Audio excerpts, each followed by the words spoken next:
Hi friends, నా పేరు Surendra. Welcome back to my channel. ఈ రోజు ఓటింగ్ పోల్ అనాలిసిస్తో పాటు అసలు ఎవరు ఈసారి అస్సాం ట్రైనింగ్కి నేరుగా వెళ్ళే ఛాన్స్ ఉంది మాట్లాడుకుందాం. మొత్తం 7గురు ఉన్నారనమాట. 7గురులో ఎవరు బలాబలాలు ఎలా ఉన్నాయి అన్నీ ఇది డీటెయిల్డ్గా పూసగుచ్చినట్టు ఎక్స్ప్లెయిన్ చేసే ప్రయత్నం చేస్తాను. దానికంటే ముందు మీరు చేయాల్సింది ఏంటంటే ఒక లైక్ కొట్టి ఈ వీడియోని బ్లెస్ చేయటం, ఓకేనా? ఎస్, స్ట్రైట్ అవే ఏం సుత్తి లేకుండా వీడియోలోకి వెళ్ళిపోదాం. ఇక్కడ ఆ ప్రోమో ఏంది, ఆ లైవ్లో ఏంది, నువ్విష్టమని ఇతనితో అంటదా, ఆయన ఇష్టమని ఆయనతో అంటది. ఈ వాతావరణం, ఈ వర్షాల మధ్యలో ఈ ఋతుపవనాలు అన్నీ వచ్చిపోతూ ఉంటే ఇక్కడ ఋతుపవనాలు అంటే రీతు ప్లస్ పవనాలు ఇద్దరు. అది ఏంది, అది ట్రయాంగిల్ కూడా అది క్వాడ్రిలేటరల్ స్టోరీ ఒకటి చేస్తున్నాడు బిగ్ బాస్. ఏన్ రీతు వచ్చి ఏన్ దగ్గరికి వస్తే ఏన్ వచ్చేమో తనూజ దగ్గరికి వెళ్తే మళ్ళీ ఏన్ వెళ్ళి ఇంకో పవన్ దగ్గరికి వెళ్తే రామచంద్ర ప్రభు. సరే, ఇంకా అది జరుగుతూనే ఉంటుంది. ఆ గేమ్ కూడా స్టార్ట్ అయిపోయింది ఇంట్రెస్టింగ్గా. సో ఓనర్స్ కొంచెం తక్కువ టైం ఇచ్చాడు, టెనెంట్స్కి ఏమో కొంచెం ఎక్కువ టైం ఇచ్చాడు. లైవ్ చూసే వాళ్ళకి అప్డేట్స్ అని చెప్పలేదులే. ఎస్, సూటిగా సుత్తి లేకుండా ఓటింగ్లోకి వచ్చేద్దాం. ఓటింగ్లోకి వస్తే ఇక్కడ ఒక సినిమాలో ఒక డైలాగ్ ఉంటుంది, ఏదో సినిమాలో, అసలు వైద్య శాస్త్రంలోనే అంతు చిక్కని ఒక ఇదిగా ఉంది, దీనికోసం ఇంకా పరిశోధనలు జరుగుతున్నాయి. సో ఇప్పటికైతే మాత్రం ఈ విషయం అనేది అంతు చిక్కని విషయంగానే మిగిలిపోయింది, వైద్య శాస్త్రానికే అందని అన్నట్టు ఉంటుంది కదా. అట్లా సుమన్ యొక్క ఓటింగు ఎవరికి అంతు చిక్కటంలా. సో భరణి టాప్లో ఉన్నాడు, సుమన్ ఇక్కడ. సుమన్ ఒక్క దాంట్లోనే వెబ్ పోల్స్లోనే అనుకుంటే పొరపాటు ఉండే, యూట్యూబ్ పోల్స్లో కూడా దుమ్ము దులుపుతున్నాడు ఆయన. యూట్యూబ్ని మనం ఏమి మాడిఫై చేయలేమన్నది మనకి తెలిసిందేగా, అంత మ్యానిపులేట్ చేయలేం. ఓకే, సో సుమన్ దుమ్ము దులిపి దంచి కొడుతున్నాడు. సో ఇది అసలు ఇతను ఒక్కడికే జరిగిందా అంటే ఇంతవరకు చాలామందికి ఓట్ల ప్రకారం బయట ఓటింగ్కి వాళ్ళ ఆటకి సంబంధం లేకుండా ఉంది. బట్ ఇది ఎక్స్ట్రీమ్ కేసు ఇతను ఏంటంటే అసలు మరీ నోరు తెరియకుండానే అసలు ఇంత ఓటింగ్ అంటే అసలు నోరు తెరిచి అసలు ఇప్పుడు ఆయన మాట్లాడే ఒక 5-6 సీన్లకే అన్ని మీమ్స్ అన్ని వేస్తున్నారంటే బయట. ఇక్కడ ఇతను హరీష్ లాంటి ఫుటేజ్ కానీ ఇచ్చుంటే, హరీషో, మనీషో, శ్రీజానో, లేకపోతే అటుపక్క ఇంకా గొడవలైన వాళ్ళు, ఇంకా సంజు లాంటి కంటెంట్ అయితే ఇంకా తిప్పి ఒక ఈ బాడికి లక్షల రీల్స్ వదిలేవాళ్ళు. ఇంకా ప్రతి స్టైల్కి రీల్ ఉండేదేమో.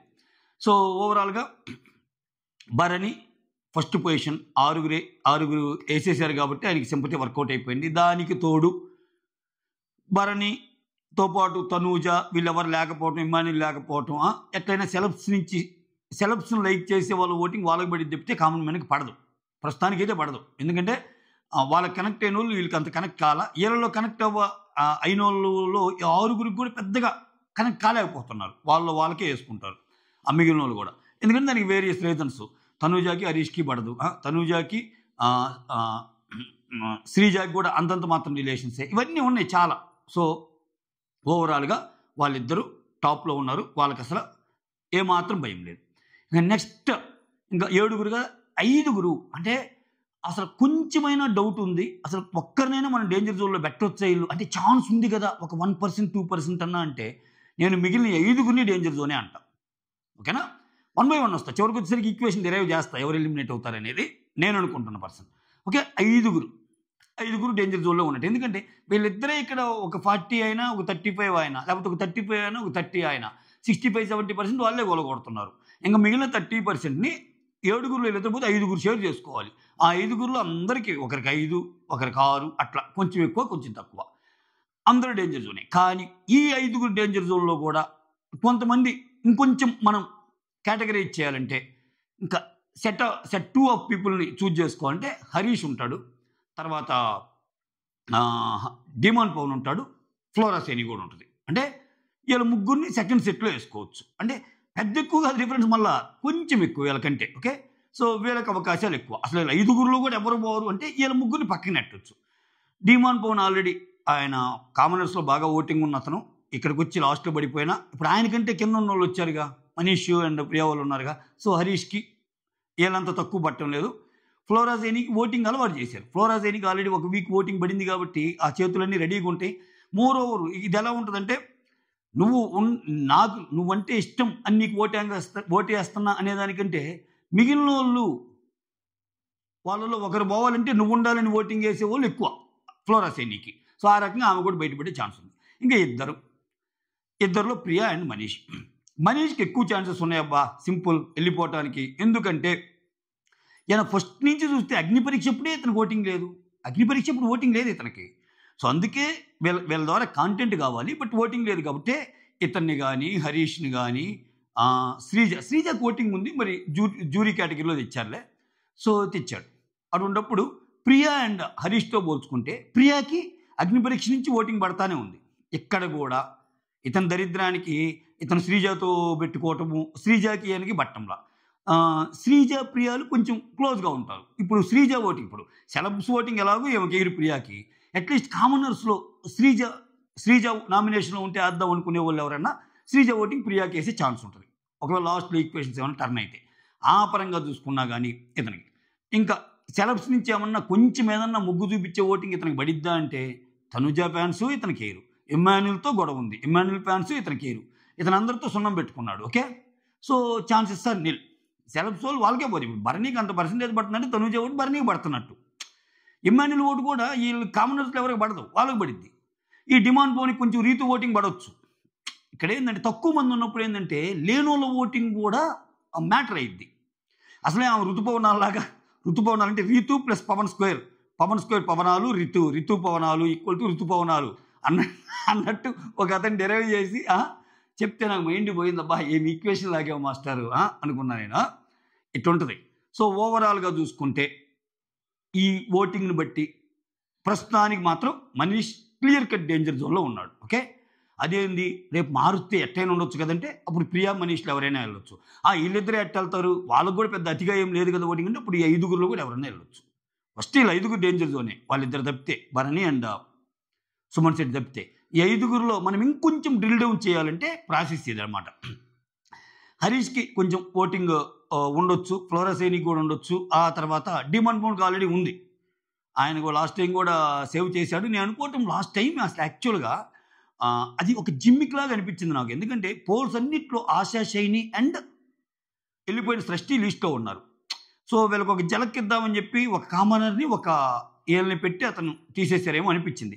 ఎందుకంటే ఆశా షైని కంటే బెటర్ ఓటింగే ఉంది డిమాండ్ పవన్కి, బట్ లాస్ట్ టూలో అలా పెట్టారేమో అనిపించింది. అతను ఖచ్చితంగా సేవ్ అవుతాడు. డిమాండ్ పవన్కి ఓటింగ్ బాగానే ఉంటుంది ఆయనకి బయట. దానికి తోడు ఆయన ఏం చేస్తున్నాడంటే ఈ మధ్య అక్కడ వదిలేసి ఇక్కడ ఎక్కువ కూర్చుంటున్నాడు ప్రశాంతంగా. అట్లీస్ట్ ఏదో ట్రాక్ గీకో వేసుకొని అట్లా సరదాగా తిరుగుతా. ముందు ఇరిటేషన్ ఉండటం లేదుగా, దానివల్ల ఆయన కూడా బయటపడే chances are very very high. ఇంకా ఇతని దగ్గరికి వస్తే ఇతను అంటే అతని ఆర్గ్యుమెంట్స్ కూడా ఇప్పుడు లైవ్లో ఇంతకు ముందే ఒకటి జరుగుతుంటే ఇమ్మాన్యుల్ వచ్చి రీతుతో చెప్తుంటాడు ఏమని ఆ గేమ్ గురించి, నువ్వు ఆయన మాటలు ఏం పట్టించుకోకు, ఆయన అనుకున్నవన్నీ ఏం జరగవు, ఆయన అనుకున్నవన్నీ ఏం జరగవు అంటున్నాడు. అంతే, ఆయన మాట్లాడేది ఒకటి చేసేది ఒకటి. నిన్న నామినేషన్లో చూడండి, ఇమ్మాన్యుల్ సారీ చెప్తే ఇమ్మాన్యుల్ నువ్వు సంచాలకుగా నా మీద చేసిన దానివల్ల నేను కెప్టెన్సీ పోగొట్టుకున్నాను, నువ్వు నాగార్జున సార్ దగ్గర ఒప్పుకున్నది నా ముందు ఒప్పుకుంటే నాకు బెటర్ అయ్యేదంటే నేను ఆల్రెడీ సారీ చెప్పా కదా, సారీ చెప్పాక ఇంకా నామినేషన్ ఏందన్నట్టు మాట్లాడతాడు. మరి ఆ లెక్కన ఆ భరణి అనే పర్సన్ ఎన్నిసార్లు సారీ చెప్పాడు? అందరినీ కూర్చోబెట్టి సారీ, ఒక్కొక్కరికి ఇండివిజువల్గా సారీ, అంతకు ముందు వచ్చిన వాళ్ళకి సారీ, హౌస్ మొత్తానికి చెప్తున్నా సారీ, ఇది నేను చేసిన తప్పు సారీ, అసలు నేను ఆ సంజనాకి సంజన విషయం ముందే చెప్పుండాల్సింది సారీ, ఇన్ని చెప్పాడు సారీ, వదిలేరా 6గురు ఇలా. అట్లా ఇతను చెప్పేది ఒకటి చేసేది ఒకటి అనమాట. ఓవరాల్గా కొంచెం జనాలను అట్రాక్ట్ చేసే పనిలో కానీ జనాల్ని ఇదిలో కానీ తక్కువే ఉంది ఇతనికి. అంటే ఓటింగ్ కూడా దానికి తగ్గట్టు ఓటింగ్ కూడా ఇక్కడ ఎక్కడా లేదు, అటు వెబ్లో లేదు, ఇటు యూట్యూబ్లో లేదు, ఇటు ఎక్కడా లేదు. అతనే ఇది కొత్త కాదు, అగ్ని పరీక్షలో కూడా ఏం లేదు ఆయనకి. అక్కడ జ్యూరీ లాస్ట్లో వచ్చి ఫస్ట్ 2 అయిపోయాక శ్రీముఖి వచ్చి ఇంకొకరికి ఛాన్స్ ఇవ్వండి అని చెప్పి తెచ్చిపెట్టింది. ఒకవేళ వాళ్ళు స్ట్రాంగ్గా కాదు కూడదు, వీ వాంట్ మనీష్ చాలా తెలివైనోడు ఉండాలనుకుంటే అప్పుడు ఇంకొకరికి మూడే అవకాశం ఉంది. అట్లా జరగదని నేను అనుకుంటున్నాను, ఎందుకంటే ఓటింగ్ ప్రకారమే వెళ్తారు కాబట్టి ఖచ్చితంగా డేంజర్ బెల్స్ అయితే ఆయనకి మోగుతున్నాయి. ఓకే, నేను చాలాసార్లు చెప్పా, బిగ్ బాస్లో ఉండి ఆడాలంటే కామన్ సెన్స్ కావాలి. నువ్వు ఫోర్బ్స్ 30 కావచ్చు, ఏదైనా కావచ్చు. ఇప్పుడు ఇమ్మాన్యుల్ ఏమేమి అంత పెద్ద చదువులు చదివాడు, బట్ గేమ్ని మొత్తం పసిగట్టేస్తున్నాడు. ముందేం జరగబోద్ది, నాకు సార్ ఇచ్చినప్పుడు ఎవరైనా ముఖ్య చిత్రాలు ఎలా ఉన్నాయి, ఎగ్ టాస్క్ ఇన్ని నామినేషన్లు పడే టాస్క్ అయితే నాకు సార్ ఎందుకు చెప్పలేదు, అది బయటికి ఎలా వెళ్ళి ఉంటుంది.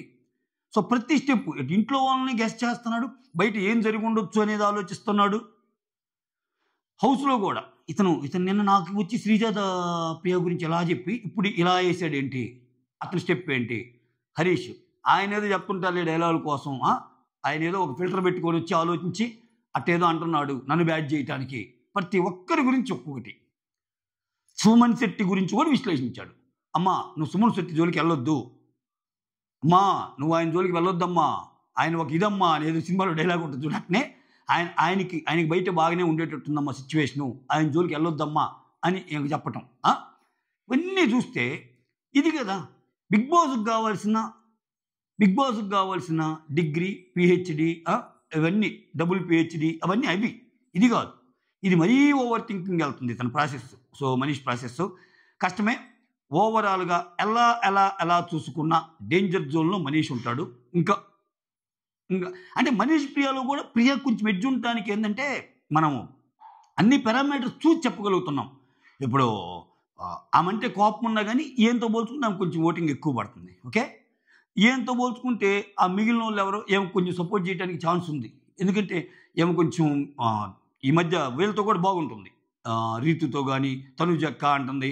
సో కంప్లీట్గా ఇటు వెళ్ళకపోయినా కానీ ఏం గంపగుత్తుగా రాకపోయినా కానీ కమింగ్ డేస్లో సో ఏమో కొంచెం రేజ్ అయ్యిద్దేమో కానీ ఇతనికైతే అసలు కనపడటం నా కనుచూపు మేరలో. ఎందుకంటే శ్రీజ ఓటింగ్ కూడా ప్రియాకే పడే ఛాన్స్ ఎక్కువ, వాళ్ళిద్దరు బెస్ట్ ఫ్రెండ్స్ కాబట్టి. ఓకే, సో అది మ్యాటరు. అలా వెళ్తుంది. మీకు ఎవరు ఎలిమినేట్ అవ్వచ్చు అని అనిపిస్తుందో కమెంట్ చేయండి. మోర్ ఓవర్ ఇంకొకటి ఏంటంటే లాస్ట్ టైం ఒక సెలబ్ని తీశారు కాబట్టి ఈసారి ఖచ్చితంగా ఒక కామన్ మ్యాన్ని తీసే అవకాశం ఉంది. లేకపోతే ఏమైందంటే అక్కడ ప్రతి వారం సెలెక్ట్ చేయాలంటే ఏంటంటే వీళ్ళ కాన్ఫిడెన్స్ లెవెల్స్ హై అయిపోయి మేము ఏం ఆడుతున్నా కరెక్టే అని చెప్పి వీళ్ళు ఇప్పుడు చేస్తున్న దానికి డబుల్ చేస్తారు. ఇంకోటి ఏంటంటే బిగ్ బాస్ టీం అన్నీ అబ్జర్వ్ చేస్తుంటుంది మాస్టారు, చాలా చిన్న వాటిని కూడా అబ్జర్వ్ చేస్తుంటుంది. ఇప్పుడు ఎక్కడైనా చూడండి బజ్ ఒకటే, బిగ్ బాస్ స్టార్ మాలో వేసే ప్రోమోస్ నుంచి బయట ఏ సోషల్ మీడియా ప్లాట్ఫామ్స్ అయినా మీమ్స్ పేజెస్ అయినా ఏదైనా కామనర్స్ వద్దు, కామనర్స్కో దన్నం. మీరు ఒక పోల్ పెట్టండి, అసలు మీరు ఎవ్వరి మాట నమ్మొద్దు. మీరు పబ్లిక్ ఫారంలో ఒక పోల్ పెట్టండి, కామనర్స్ ఆట ఎలా ఉంది, సెలబ్ ఆట ఎలా ఉంది, ఒక కామనర్లో ఒకరు వెళ్ళాలనుకుంటున్నారా, సెలబ్లో ఒకరు వెళ్ళాలనుకుంటున్నారా అని పెట్టండి. 80-85 వాళ్ళకి పోతుంది. అంటే that indicates, that shows commoners ఆట మీద majority of the people opinion అది అయినప్పుడు అది మళ్ళా ఒకవేళ దానికి విరుద్ధంగా పోయి కామనర్స్లో ఆయన సేవ్ చేసి ఇలా చేసి అనుకో షో డౌన్ అయ్యింది. వాళ్ళు బిజినెస్ యాంగిల్ ఆలోచిస్తారు. షో డౌన్ అయితే ఇదేంద్రా ఇంకా ఏళ్ళనే ఎక్కువ చూపిస్తారేమో అన్న ఇదికి పోయినప్పుడు వాళ్ళు ఖచ్చితంగా అది తీసుకుంటారు పరిగణనలోకి. అయితే ఇక్కడ 80-85 వాళ్ళకి అగెనిస్ట్గా ఉన్నది కనిపిస్తా ఓటింగ్లో మాత్రం వాళ్ళు హై ఉన్నారనుకో అప్పుడు వేరు మళ్ళా. కానీ ఇక్కడ 80-85 కనిపిస్తుందంటేనే ఆ ట్రెండ్ కనిపిస్తుంది కదా, వాళ్ళు వద్దు అన్నందరూ వాళ్ళకి అగెనిస్ట్గానే ఓటేస్తారు కదా. సో ఖచ్చితంగా అట్లా వెళితే ఇటు మనీష్ అయిన వెళ్తాడు, అటు ప్రియా అయిన వెళ్తారు తప్పితే సెలబ్స్లో ఎవరు వెళ్ళరు. ఎందుకంటే వాళ్ళ ఓటింగ్ కూడా బాగుంది. సెలబ్స్లో ఉన్న కామనర్స్ 4 ఉన్నారు, సెలబ్స్లో 3 ఉన్నారు. ముందు వాళ్ళిద్దరు ఓటింగ్ వాళ్ళు ఇంకా డోకా లేదు, భరణికి అండ్ సుమన్ శెట్టికి. కొంచెం గొప్ప డౌట్ఫుల్ ఎవరు, ఫ్లోరా సైనికి కలిసి వస్తున్న అడ్వాంటేజ్ ఏంటంటే ఇప్పుడు ఒక చిన్న గీత ముందు ఇంకొంచెం పెద్ద గీత పూస్తే ఈ పెద్ద గీత చాలా పెద్దదైద్దంట. అట్నే ఏమే అసలు డేంజర్ జోన్లో ఉంటుంది ప్రతి వారం.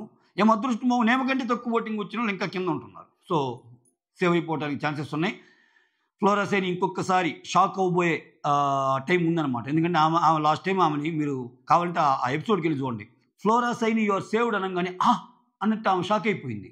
వేరే వాళ్ళు గురించి షాక్ అవటం కాదు, ఆమెకు కూడా ఎక్స్పెక్టేషన్ లేదు, ఆమె కూడా వెళ్ళిపోతానేమో అనుకున్న పరిస్థితుల్లో ఆమె సేవ్ అయిందంటే అసలు ఈ వారం కూడా సేవ్ అయితే అసలు ఇంకా లాస్ట్ వారం అయితే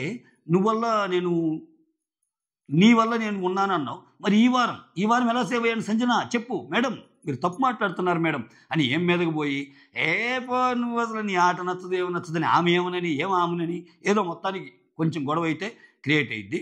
సో అది మ్యాటర్. మొత్తానికి కామనర్స్లో వీళ్ళిద్దరు డేంజర్ జోన్, వీళ్ళిద్దరు కూడా స్పెసిఫిక్గా చెప్పమంటే మనీష్కే ఎక్కువ డేంజర్ జోన్ ఉంది. ఓకే, రేపు మారి అత్యద్భుతంగా ఇతనున్న పర్సంటేజ్ విపరీతంగా పెరిగి అతను ముందుకు వస్తే ఎస్ డేంజర్ జోన్ నుంచి తప్పించుకున్న మనీష్ అని అప్పుడు చెప్పొచ్చు. ప్రస్తుతానికైతే ఈ వాతావరణ సూచనలు, ఈ కేంద్రీకృతం అవటం ఇదంతా చూస్తుంటే, ఈ తుఫాను, ఈ వర్షం అన్నీ చూస్తుంటే ఆ సుడిగుండంలో ఈ డేంజర్ జోన్లో ఆ వాన నీటిలో నీటి వానలో అలజల్ల మధ్య మనీష్ నిలబడి ఉన్నట్టు వాతావరణ కేంద్రం చెప్తుంది. ఓకే, అది నేను మీ ముందు నుంచే ప్రయత్నం చేశాను. That's all. Thank you so much. Signing off, me Surendra.